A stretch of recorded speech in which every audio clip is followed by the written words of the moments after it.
So I'm going to share with you today 3 golf grip hacks that are going to change the way you look at how you hold the golf club, how you control the face, and basically how you control your golf shots, left, right, long, short, good strikes or bad strikes. 3 golf grip tips that people just fail to tell golfers. These ones are so important. So number 1, lead hand grip. Lots of people now are understanding that maybe the club should sit more through this part of the palm and that getting it up through the palm is bad, so getting it lower through that lead hand grip. Everyone knows that, but understanding that the face relates to the back of the lead hand and that this angle in the lead hand, how much you hinge it down or up at address, has a huge influence on the way you hold the club. It's a really simple way to get this angle working for you in relationship to how many knuckles and what have you people talk about you should see. So what I want you to do is take the club and put it opposite your trail leg. So the butt end of the club, the bit you're going to hold, is over your trail foot. Okay, so what this does now is I put my lead hand against the club and I'm going to point my fingers straight down towards the toes of my trail foot, so left hand to right foot for me, creates this angle in my setup. So you can see how it creates this angle here. How much you bend your hand down or up at address really dictates if that club gets through the right part of your palm, and it also dictates if your grip is stronger or stronger or weaker. So even if you go for the knuckles, I see 3 knuckles on my grip. If you see 3 knuckles with your hands way up in the air, that grip is not the same as 3 knuckles with the club way down in the ground. So 3 knuckles, which is 2 to 3 knuckles is your standard that we all hear on that lead hand, without incorporating the right angle this way, actually doesn't work. So by getting this club over trail foot, bringing your lead hand across your body here creates that angle. Now with the fingers pointing straight down at the ground, I've got the face here pointing straight up at the sky. What I'm going to do to relate the face to the back of my lead hand is I'm going to slightly turn that face down to the ground. So just slightly turn it this way as I wrap my hand around the club. With this angle that I'm creating and wrapping on around the club to get my grip, this part's done automatically. The amount of knuckles that people want to reference is done, along with how much what we call ulnar deviation at the start is put in, this bend here. Now this bend's so important because it's this bend you're going to use to actually bring the club back down to the ground. People don't realize how important this bend is.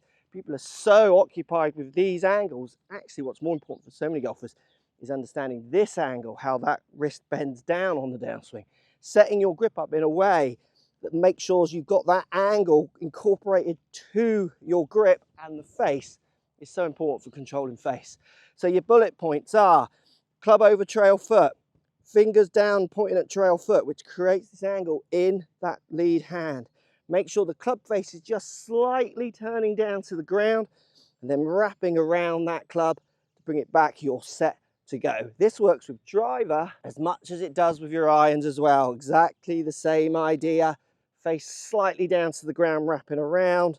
Make sure we've got this angle in there, bringing that down. I've now got the knuckles in relationship to some good angles here, which will also help with posture, face control, low point, all round. Straighter, more consistent golf shots. If you like the information in this video, hit the like button down below. Don't be afraid to subscribe to the channel. Also, I've got a free weekly newsletter. Come and join the learning community that I'm creating. It's great. It's getting really busy. Loads of factual information. The link's down there in the description. All totally free. So we've all heard now of interlock grip, those 2 interlocking. So first finger, little finger, overlap grip. And then there's a little bit of talk about baseball grip. Where and why did we ever kind of get so snobby with baseball grip? When I tell this to people, it often shocks them.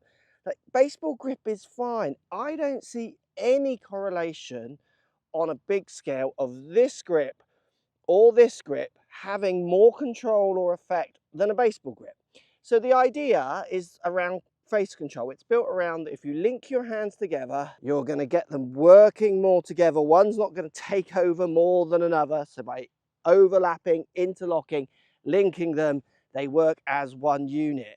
To be fair, on a club together, so if we take them apart, I can see separation in movement. But when they're on a club and they're touching this way, I mean, one moves, the other moves if the club moves. I don't see it. It's built around, I think, old-fashioned thoughts about club face control and how torques and twists are working. It's not based on anything. Now, if I use a baseball grip as someone who has grown up interlocking, it feels a little odd. It feels a bit uncomfortable, but it's relative to what I'm used to. If you are someone who feels way more comfortable with a baseball grip, just use it. Unless you see you hit better shots measured over time with one of these grips and you don't test baseball grip, you just like you're better with these, or you use one or the other and you're better with one, use it.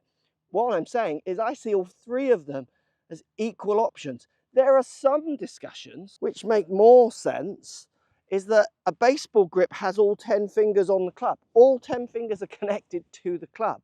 You could argue with more fingers on the club than less, you have more control of the club, possibly. If I have 2 fingers connecting the club, I definitely feel like I have less control. If I have 3, a bit more, 4, a bit more, 5, a bit more, 10, compared to maybe an overlap grip, overlap being that one where you've lost 1 finger. I use interlock, 2 fingers are now not touching the club. You get some golfers with 3 and 2 overlaps as well. Use the grip that feels most comfortable to you and produces the most shots. We seem to have got really snobby around the baseball grip, and I don't know why. I think it's a good old use of your hands. Baseball grip, cool by me. And the third golf grip tip that so many people forget that are golfers, and I think it's so important for a little bit of control. It's really important for getting your trail hand on the club in a way that does help you feel control, distance, power, face control around what your trail hand does. And it's called the trigger finger. So we all know that the club is sitting now more through this part of your trail hand, so kind of middle to bottom of first finger, up through the fingers to the top of the palm at the most, to get the kind of V positions that people talk about. What people forget to tell people is about what goes on underneath. And that goes on underneath. See this little gap here? This gap is called the trigger finger. And it actually allows the club to get through the trail hand in a better position. It gives good feel and guidance of the club for lots of golfers. It's a pattern that you see time and time again with good golfers.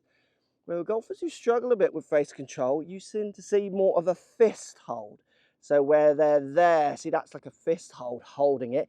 No trigger finger, everything stuck up together, and that creates these kind of fisty holds where we get these shooting off over this way now, and creates really poor use of the club face, often very weak control of the face, like no feel.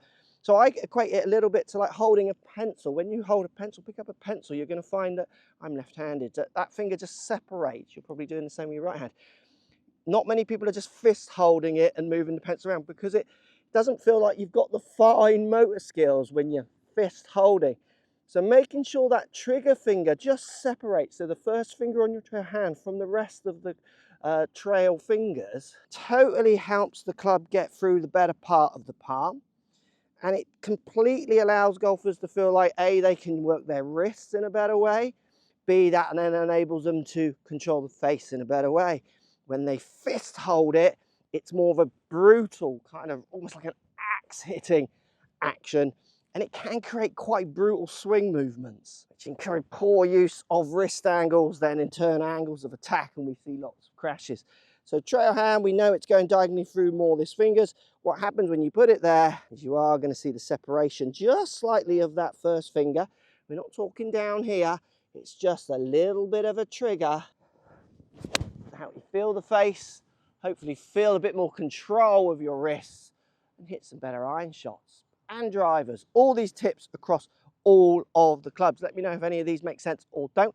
If you want to find out how to strike your irons more consistently every time, this one, helping so many golfers.